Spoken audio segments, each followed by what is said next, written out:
जय जगन्नाथ बंधुगण आज आमे जानिबा 17 जुलाई 2025 गुरुवार दिनर द्वादश राशिर राशिफल विषय रे। एही दैनिक राशिफल चंद्रंको गोचर गणना को नहीं आधारित एवं चंद्रंको गोचर गणना आम जीवन रे बहुत प्रभाव पकई थाए। तो आसंतो सर्वप्रथमे जानिबा आजिर तिथि और राशि नक्षत्र विषय रे। आज हेउची 17 जुलाई 2025 गुरुवार श्रावण कृष्ण पक्ष सप्तमी रात्र 7 घंटा 9 मिनिट गते अष्टमी। आज रेवती नक्षत्र रात्र 3 घंटा 38 मिनिट गते अश्विनी नक्षत्र। आज मीन चंद्र रात्र 3 घंटा 38 मिनिट गते मेष चंद्र। आजिर सांवत्सरिक श्राद्ध सप्तमीर एकधिष्ट पार्वण। आजिर शुभ बेला प्रातः 5 घंटा 21 मिनिट रु 7 घंटा 8 मिनिट पर्यंत। आजिर सूर्योदय प्रातः 5 घंटा 21 मिनिट। आजिर सूर्यास्त संध्या 6 घंटा 38 मिनिट। आज धनुराशि पुरुष और कर्कट तुला महिला मानक घात चंद्र एवं तुला और कुंभ राशिर घात बार। आज ताल खाइबा निषिद्ध। तो बंधुगण आसंतु जानिबा आजिर राशिफल विषय रे। ता पूर्वरु आम चैनल को जो माने नुआ करी आछंती तळे थिबा लाल रंगर सब्सक्राइब बटन को दबाई आम चैनल को सब्सक्राइब करंतो और पाखरे थिबा घंटी बटन को दबाई ऑल सिलेक्ट करंतो।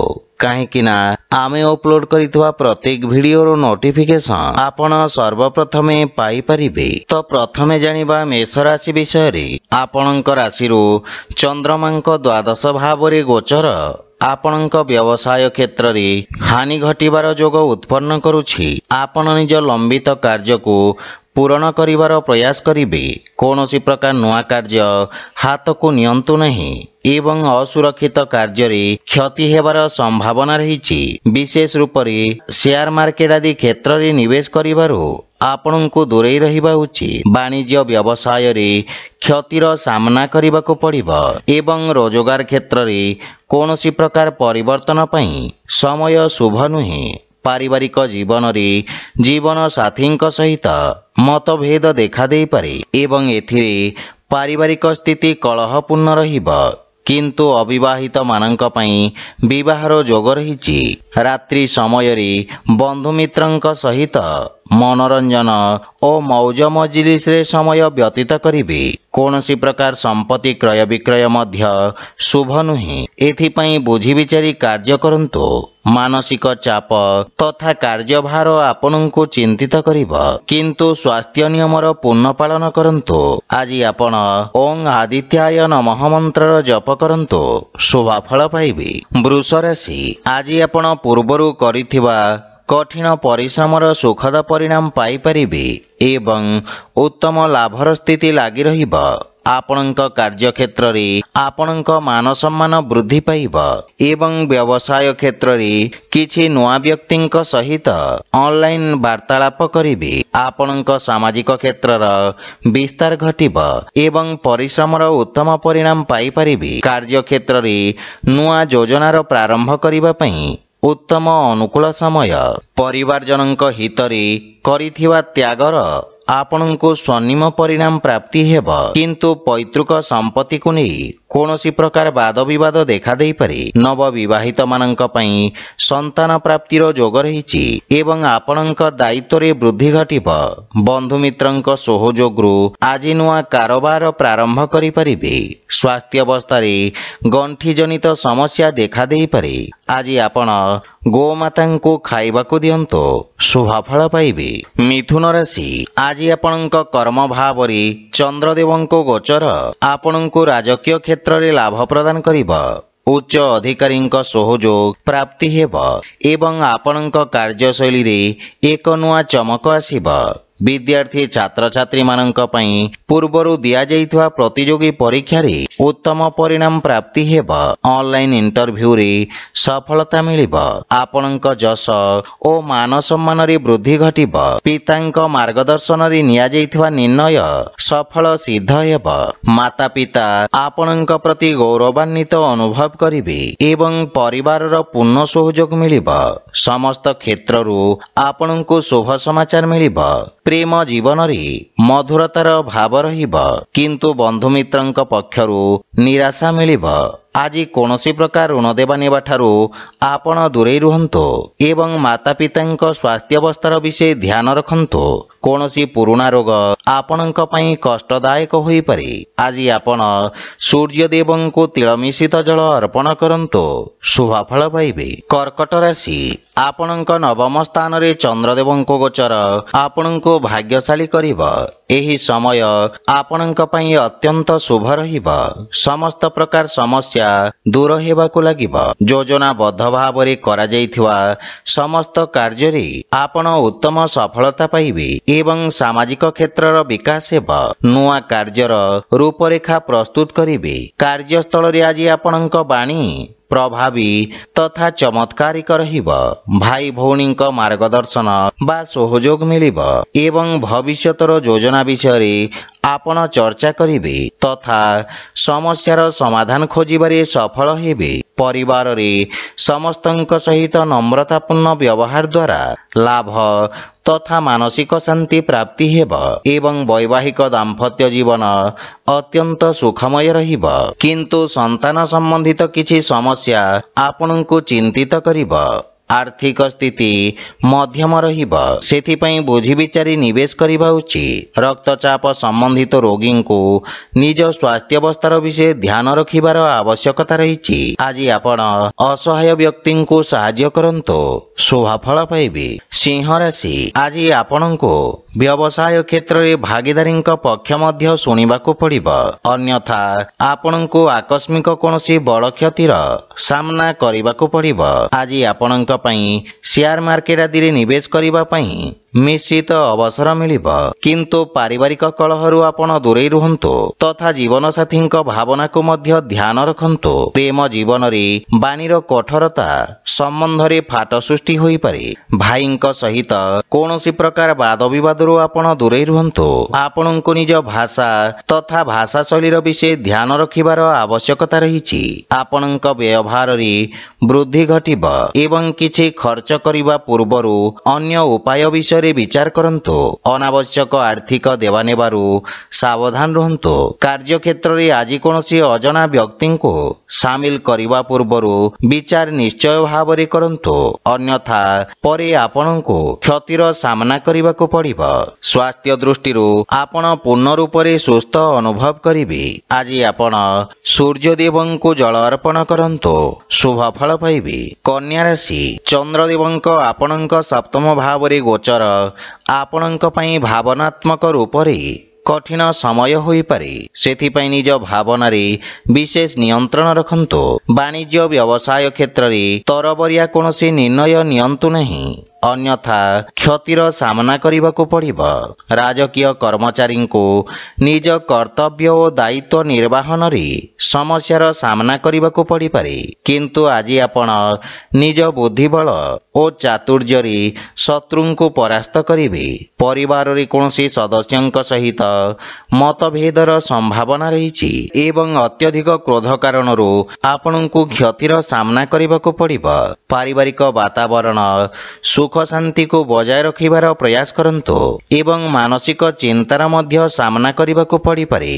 प्रेम जीवन रे आपण आनंददायक मुहूर्त व्यतीत करिवे एवं आर्थिक स्थिति मध्यम रहिब। लाभ पाइबा पई आपणको कठिन परिश्रम करिबाकू पड़िब।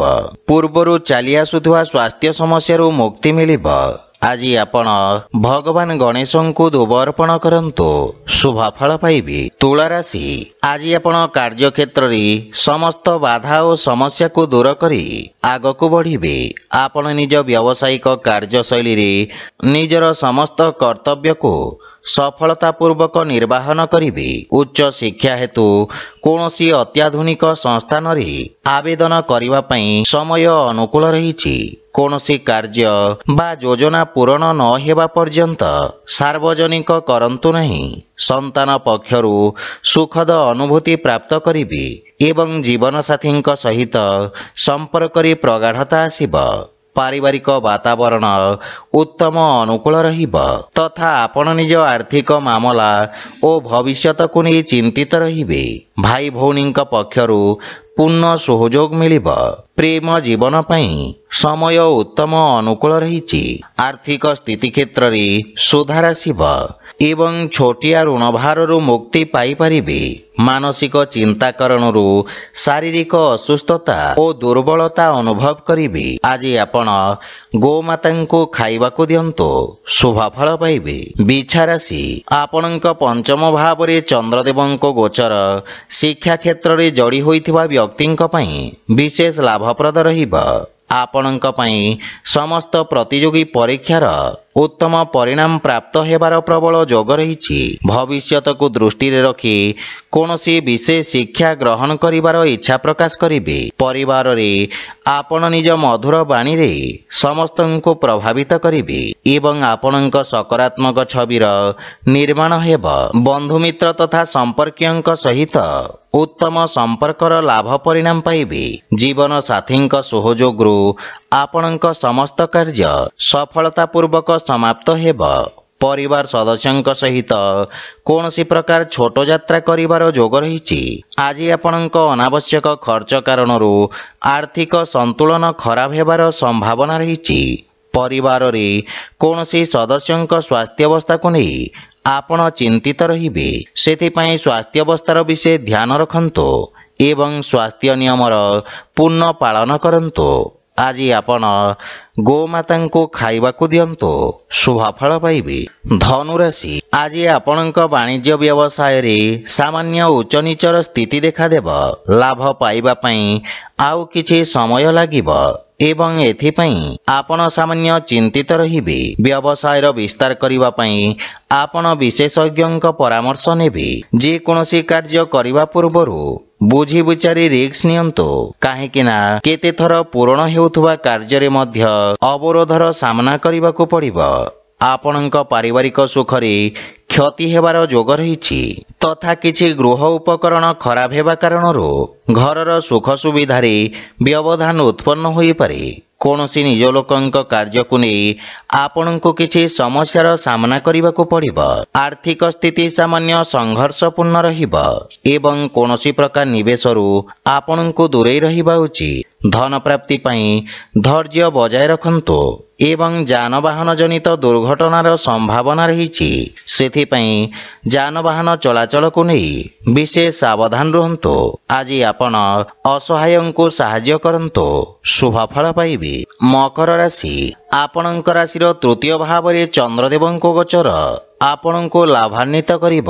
ଆପଣଙ୍କ ପରାକ୍ରମରେ ବୃଦ୍ଧି ଘଟିବ ତଥା ଆପଣଙ୍କ ବାଣୀ ପ୍ରଭାବଶାଳୀ ରହିବ ଏବଂ ଆପଣଙ୍କ ସ୍ୱଭାବରେ ଅତି ଆକ୍ରମକତା କାରଣରୁ ଆପଣଙ୍କ ପ୍ରତିଷ୍ଠାରେ ହାନି ଘଟିବ। ସମାଜ ସେବା କାର୍ଯ୍ୟରେ ଆପଣ ସହଯୋଗ କରିବେ ଏବଂ ଆପଣ ନିଜର ସମସ୍ତ କାର୍ଯ୍ୟକୁ ସଫଳତାପୂର୍ବକ ସମ୍ପନ୍ନ କରିବେ ତଥା ମନରେ ପ୍ରସନ୍ନତାର ଭାବ ରହିବ। ରଚନାତ୍ମକ କାର୍ଯ୍ୟରେ ବ୍ୟସ୍ତତା ରହିବେ। ପୈତୃକ ସମ୍ପତ୍ତି ସମ୍ବନ୍ଧିତ ଯଦି କୌଣସି ବିବାଦ ପୂର୍ବରୁ ଚାଲି ଆସୁଛି, ସେଥିରେ ନିର୍ଣ୍ଣୟ ଆପଣଙ୍କ ହିତରେ ଆସିବ। ବନ୍ଧୁମିତ୍ର ତଥା ସମ୍ପର୍କୀୟଙ୍କ ପୂର୍ଣ୍ଣ ସହଯୋଗ ମିଳିବ ଏବଂ ଆର୍ଥିକ ଉନ୍ନତି ହେବ। କିନ୍ତୁ ପାରିବାରିକ ଖର୍ଚ୍ଚରେ ବୃଦ୍ଧି ଘଟିବାରୁ ମାନସିକ ଚିନ୍ତା ଅନୁଭବ କରିବେ। ସ୍ୱାସ୍ଥ୍ୟାବସ୍ଥାରେ ସୁଧାର ହେବ। ପ୍ରାଣାୟାମ ତଥା ଦୈନିକ ବ୍ୟାୟାମର ଆବଶ୍ୟକତା ରହିଛି। ଆଜି ଆପଣ ବଜରଙ୍ଗ ବାଣ ପାଠ କରନ୍ତୁ, ଶୁଭ ଫଳ ପାଇବେ। କୁମ୍ଭ ରାଶି, ଆଜି ଆପଣ ନିଜ ବାଣୀରେ ସମସ୍ତଙ୍କ ପ୍ରିୟ ଭାଜନ ହେବେ। ଏବଂ ନିଜ ମଧୁର ବାଣୀରେ ପୂର୍ବରୁ ଅଟକିଥିବା ମାମଲାକୁ ସମାଧାନ କରିନେବେ। ଅଧିକାରୀ ବର୍ଗଙ୍କ ଠାରୁ ସକାରାତ୍ମକ ସହଯୋଗ ପ୍ରାପ୍ତି ହେବ ଏବଂ ବ୍ୟବସାୟରେ କିଛି ନୂଆ ସୌଦା ଆପଣଙ୍କ ପାଇଁ ଆଶାଜନକ ସ୍ଥିତିର ନିର୍ମାଣ କରିବ। ଆପଣଙ୍କ କାର୍ଯ୍ୟର ସବୁ ଜାଗାରେ ପ୍ରଶଂସା ହେବ। ବିଦ୍ୟାର୍ଥୀ ଛାତ୍ରଛାତ୍ରୀମାନଙ୍କ ପାଇଁ ଉନ୍ନତିର ମାର୍ଗ ପ୍ରଶସ୍ତ ହେବ ଏବଂ ପରିବାରର ପୂର୍ଣ୍ଣ ସହଯୋଗ ଆପଣଙ୍କ ଉପରେ ଲାଗି ରହିବ। ପରିବାରରେ ଆପଣଙ୍କ ପ୍ରଭାବ ଓ ସମ୍ମାନରେ ବୃଦ୍ଧି ଘଟିବ। ପାରିବାରିକ ଜୀବନରେ ମଧୁରତା ଲାଗି ରହିବ। ଜୀବନସାଥୀ ଆପଣଙ୍କ ସମ୍ମାନ କରିବେ ଏବଂ ସମ୍ପର୍କରେ ଘନିଷ୍ଠତା ଆସିବ। ପରସ୍ପରକୁ ଭଲ ଭାବରେ ବୁଝିବାକୁ ଏହା ସ୍ୱର୍ଣ୍ଣିମ ଅବସର। ଆପଣଙ୍କ ରଚନାତ୍ମକ କାର୍ଯ୍ୟ କାରଣରୁ ଆପଣଙ୍କୁ ପ୍ରସିଦ୍ଧି ମିଳିବ ଏବଂ ଆର୍ଥିକ ସ୍ଥିତିରେ ସୁଧାର ଆସିବ ତଥା ଆପଣଙ୍କ ଆୟର ନବୀନ ସ୍ରୋତର ବିକାଶ ହେବ। ଆପଣଙ୍କ ସ୍ୱାସ୍ଥ୍ୟାବସ୍ଥା ଉତ୍ତମ ଅନୁକୂଳ ରହିବ। ଆପଣ ଶାରୀରିକ ସୁସ୍ଥ ଓ ଊର୍ଜାବାନ ଅନୁଭବ କରିବେ। ଆଜି ଆପଣ ହନୁମାନ ଚାଳିଶାର ପାଠ କରନ୍ତୁ, ଶୁଭ ଫଳ ପାଇବେ। ମୀନ ରାଶି, ଆଜି ଆପଣଙ୍କ ନିର୍ଭରତା ବୃଦ୍ଧି ପାଇବ। ଆଜି ଆପଣ ପୂର୍ବରୁ ଅଟକି ରହିଥିବା କାର୍ଯ୍ୟଗୁଡ଼ିକୁ ସ୍ୱୟଂ ସମ୍ପୂର୍ଣ୍ଣ କରିବାରେ ସଫଳ ହେବେ। କୌଣସି ମହତ୍ତ୍ୱପୂର୍ଣ୍ଣ ନିଷ୍ପତ୍ତି ଆପଣଙ୍କୁ ନେବାକୁ ପଡ଼ିପାରେ, ସେଥିପାଇଁ ଧୈର୍ଯ୍ୟ ସହିତ କାର୍ଯ୍ୟ କରନ୍ତୁ। ବାଣିଜ୍ୟ ବ୍ୟବସାୟ କ୍ଷେତ୍ରରେ ଲାଭର ସ୍ଥିତି ସାମାନ୍ୟ ରହିବ। ଯଦି ବିସ୍ତାର ଯୋଜନାରେ ବିଚାର କରୁଛନ୍ତି ତାହେଲେ ବିଶେଷଜ୍ଞଙ୍କ ପରାମର୍ଶ ନିଅନ୍ତୁ। ଘର ପରିବାରରେ କାହା ସହିତ ଯୁକ୍ତିତର୍କ ଓ ବାଦବିବାଦ କରିବାରୁ ଆପଣ ଦୂରେଇ ରୁହନ୍ତୁ। ଏଥିରେ ଆପଣ ଅତ୍ୟନ୍ତ ଆହତ ହୋଇପାରନ୍ତି ଏବଂ ସାମ୍ନା ପକ୍ଷକୁ ମଧ୍ୟ ଧକ୍କା ଲାଗିବ। ସେଥିପାଇଁ ବିଶେଷ ଧ୍ୟାନ ରଖନ୍ତୁ, ଅନ୍ୟଥା ପୁରା ଦିନ ଅଯଥା ଚିନ୍ତିତ ବ୍ୟତୀତ କରିବେ। ଆୟର ନବୀନ ସ୍ରୋତର ବିକାଶ ହେବ। ଧନ ସଞ୍ଚୟ କରିବା ପାଇଁ ମଧ୍ୟ ଦିନଟି ଅତ୍ୟନ୍ତ ଶୁଭ ରହିବ। ସ୍ୱାସ୍ଥ୍ୟାବସ୍ଥା ଉତ୍ତମ ଅନୁକୂଳ ରହିଛି ଏବଂ କାର୍ଯ୍ୟବ୍ୟସ୍ତତା କାରଣରୁ କିଛି ଶାରୀରିକ ପୀଡ଼ା ଅନୁଭବ କରିବେ। ଆଜି ଆପଣ ଗୋପାଳ ସହସ୍ରନାମର ପାଠ କରନ୍ତୁ, ଶୁଭ ଫଳ ପାଇବେ। ତ ବନ୍ଧୁଗଣ, ଏହା ଥିଲା ଆଜିର ରାଶିଫଳ ବିଷୟରେ। ଯଦି ଭିଡ଼ିଓଟି ଆପଣମାନଙ୍କୁ ଭଲ ଲାଗିଥାଏ ଲାଇକ୍, ସେୟାର ଓ କମେଣ୍ଟ କରି ଜଣାନ୍ତୁ ଏବଂ ଆମ ଚ୍ୟାନେଲକୁ ସବସ୍କ୍ରାଇବ୍ କରନ୍ତୁ। ଜୟ ଜଗନ୍ନାଥ।